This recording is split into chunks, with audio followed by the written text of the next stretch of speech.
Ito ang bato umong itim,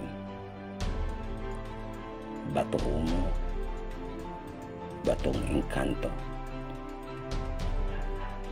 Ito ay may proteksyon sa bala at patalim, proteksyon sa mga masasamang tao na may magtangkang agawin ang buhay natin, may proteksyon sa mga disgrasya.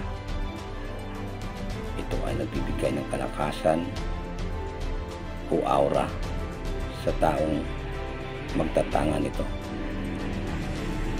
Ito ang bisa o bertod ng bato umo, batong engkanto.